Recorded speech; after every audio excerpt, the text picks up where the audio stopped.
மன்னிக்கிறவன் மனுஷன், மன்னிப்பு கேட்கிறவன் பெரிய மனுஷன். இது கமலஹாசன் அவர்கள் சொன்னது தானே. ஒரு மன்னிப்பு தானே கேட்கிற, என்ன இவ்வளவு ஈகோ? படம் அத்தனை கோடி போட்டு ப்ரொடியூஸ் பண்ணியிருக்கான், அதை ரிலீஸ் பண்ண விட மாட்டேன்னு ஒரு மாநில அரசாங்கம் சொல்லுது, உயர்நீதிமன்றம் வந்து சொல்லுது. என்ன ஈகோ உங்களுக்கு? ஒரு மன்னிப்பு கேட்க முடியாது, ஏன் கேட்டுற வேண்டி தானே? அந்த வசனத்துடைய கடைசியை நம்ம எல்லாம் புரிஞ்சுக்கணும். அது சொல்லுவாரு, ஏன்னா அவன் தப்ப உணர்ந்துட்டான் அதனால மன்னிப்பு கேட்கிறான். தப்பே பண்ணாத நான் எதுக்குடா மன்னிப்பு கேட்கணுங்கிற கேள்வி இருக்குல்ல, இது எல்லாரும் ரொம்ப தெளிவா புரிஞ்சுக்கணும்னு நான் நினைக்கிறேன். இப்போ ஸ்டாண்ட் வித் கமலஹாசன் அப்படின்னு எல்லாரும் சொல்றோம். ஏன் கமலஹாசன் கூட நிக்கணும்? கமலஹாசன் ஒரு தீவிரமான சினிமாவாதி, அப்படிதான் நான் சொல்லணும்னு நினைக்கிறேன். அவரை நான் ஒரு சினிமா விவசாயின்னு அவர் அடிக்கடி சொல்லுவார். விவசாயி எப்படி விவசாயத்தின் மேல பெரும் காதல் கொண்டு எல்லாத்தையும் அதிலே போட்டு அதிலே வாழ்ந்து நான் இதிலே சாக தயாரான்னு சொல்றேன்னா அப்படிதான் நான் சினிமாக்கும்பார்.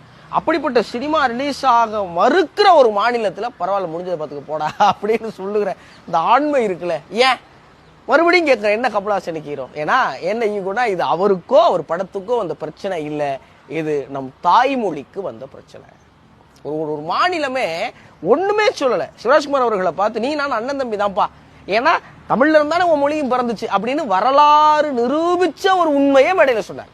இத்தனை வருஷமா தமிழ் வரலாற்று ஆய்வாளர்கள் உலகத்திலிருந்து வந்து வெள்ளக்காரங்காலத்திலே தென்னிந்தியா இந்த தென்பகுதிகளில் திராவிட நிலங்கள்ல இருக்கிறதெல்லாம் ஆராய்ச்சி பண்ண வேறு நாட்டுக்காரன் சொன்ன அந்த வரலாற்று சொன்னதுக்கு அதை நாங்க மறுக்கிறீங்கன்னா அதுக்கான ஆவண சான்றுகளை எடுத்துட்டு வாங்க. இந்த நேரத்துல கமலஹாசன் அவர்கள் எடுத்து நிக்கிற ஸ்டாண்ட் இருக்குல்ல, படத்தை ரிலீஸ் பண்ண மாட்டீங்களா? பரவாயில்ல பண்ணாதீங்க, எனக்கு என் மொழி முக்கியம்னு அவர் எடுத்த முடிவு இருக்குல்ல, அதுக்கு கமலஹாசன் அவர்களுக்கு நம்ம எல்லாம் ஒரு பெரிய வணக்கம் சொல்லணும். அவர் கூட நிக்கணும். இப்போது யாதும் ஊரே யாவரும் கேள்வி தான் நாம வாழ்றோம், ஆனா அதுக்காக தன்மானத்தை இழந்து வாழ வேண்டிய தேவையும் அவசியமும் கிடையாது. இந்த நேரத்துல எவ்வளவு திராணியோட, எவ்வளவு திமுறோட, எவ்வளவு ஆண்மையோட கமலஹாசன் நிக்கிறாங்களோ அதுதான் ஒவ்வொரு தமிழனும் தன் மொழி மேல வச்சிருக்கிற பற்றும் மொழிக்கு காட்ட வேண்டிய விசுவாசமும் கூட. பாரதிதாசன் தான் சொல்லுவார், தாயை பழித்தவனை யார் தடுத்தாலும் விடாதே, தமிழை படித்தவனை தாயே தடுத்தாலும் விடாதே அப்படிம்பார். மொழிக்கான ஒரு இலக்குனா எல்லாரும் எந்திரிச்சு நிக்கணும். இன்னைக்கு கமலஹாசன் அவர்களுக்கு கை கொடுக்க வேண்டிய கடமையும் பொறுப்பும் நம்ம எல்லாருக்கும் இருக்கு.